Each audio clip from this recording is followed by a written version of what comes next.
comentando la antes. finca de cambio que se llama San. Pero que además es que El barrio de Malilla es un barrio que está hecho trompicones. El barrio de Malilla empieza a edificarse 10 años después del PGO, que es en el 68, y a partir del 78 es cuando empieza a construirse las fincas. Luego en el 80 otra vez, y luego en el 90 da los últimos coletazos de gentrificación de lo que es el propio barrio estructural. A raíz de la construcción de nuevos edificios para clases sociales más elevadas, se empieza a dar una división del barrio, sobre todo a nivel de servicios, entre gente que se puede permitir servicios privados y gente que no se puede permitir servicios privados y que depende de unos servicios públicos totalmente abandonados. Se divide en dos, en la malilla de los vecinos de toda la vida y la malilla de las élites sociales. Malilla, el tipo de gentrificación que se da es una New Build Gentrification o gentrificación de nuevo tipo, y consiste en una elitización del barrio que causa una división social, una dualización social, porque además la polarización cada vez avanza más.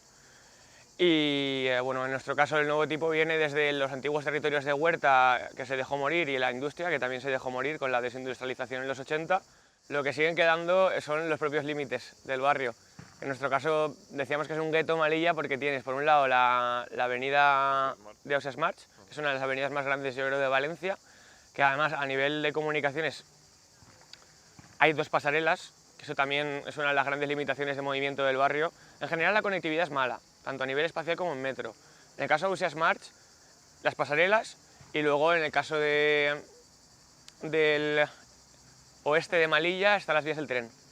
Y luego por el sur, lo que separa a otros pueblos, que es algo que no pasa por la propia construcción de la ciudad en el norte, es la separación entre los pueblos del sur y Malilla, a través de la V30.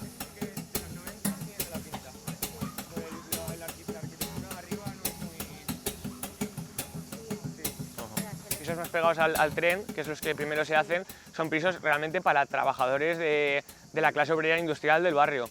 Luego en los 80, que empezamos a entrar en la economía de servicios, el barrio se llena también de gente relacionada con sectores como la hostelería, trabajadores industriales pero de poco cualificados, ¿no? Que también conforme evoluciona la industria va evolucionando el barrio.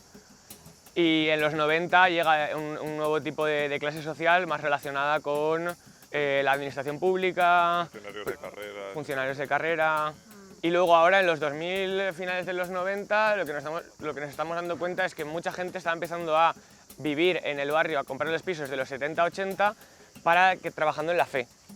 Que además también la FE, aparte de las nuevas fincas y todo lo que implica a nivel de elitización social esas fincas, tienes la FE, que es la FE y la Universidad de la FE. Bueno, en sí ya el proyecto de la FE es un mega hospital, uno de los más grandes de Europa, que Sí. en el presupuesto además creo que son de 5 hospitales. Sí, es el más grande de Europa. Todo ese proyecto estaba pensado para 2008 cuando se enterraron las vías. Como vino la crisis, el proyecto se quedó en nada. Y luego... Una de estas características que se meten en medio de la ciudad es que la gente ya no quiere vivir en el centro, sino que quiere vivir lo más alejado del centro posible. El centro ya no es un sitio, ya no es solo un sitio que da glamour, sino que es un sitio que al estar rodeado de turismo, guiris, es un sitio para estar tranquilo. Entonces yo creo que la gente de clases más altas, en vez de seguir manteniendo su estatus social en base al centro, lo mantiene en base a la tranquilidad y a un estilo de vida muchísimo más individualista. Eso lo vemos tanto en estas nuevas edificaciones como en las nuevas edificaciones que luego veremos, que son viviendas unifamiliares. Hay varios descampados que están ya construidos, que se construyeron en la década pasada. Y sí que se puede ver un poco quizá el contraste o la diferencia. Claro. Ahí, por ejemplo, tenemos una antigua metalurgia, un taller de metal, y yo creo que es la imagen que más dice de Malilla. A un lado una ex huerta así, que es un descampado que no se produce, y una antigua metalurgia. Lo partí empezó ahí, porque eso era una carta, estabas al lado de los trenes, entonces toda la gente quería pintar trenes, venía aquí.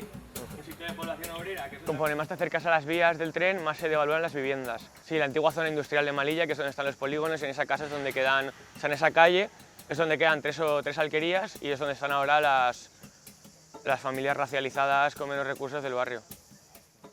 Nosotros al llevar el caso un poco de Natalia sí que realmente nos dimos cuenta que posiblemente la intención sea en un principio expulsarlos.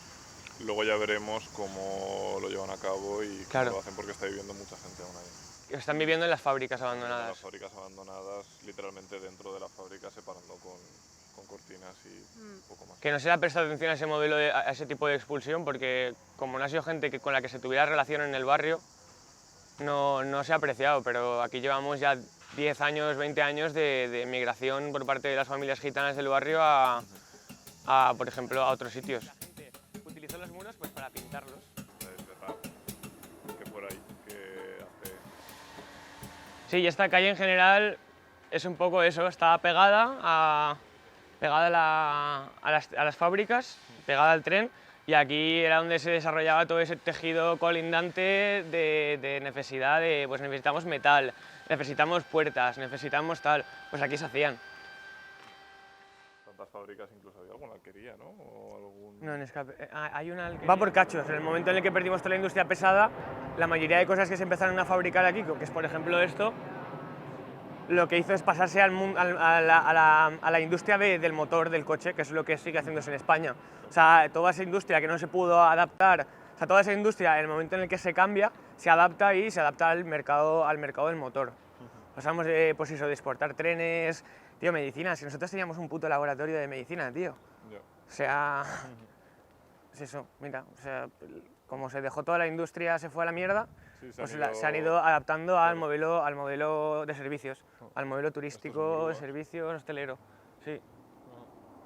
Y al final Marilla yo creo que es un reflejo sí, de adaptación, de cachos, todo hecho a cachos, todo...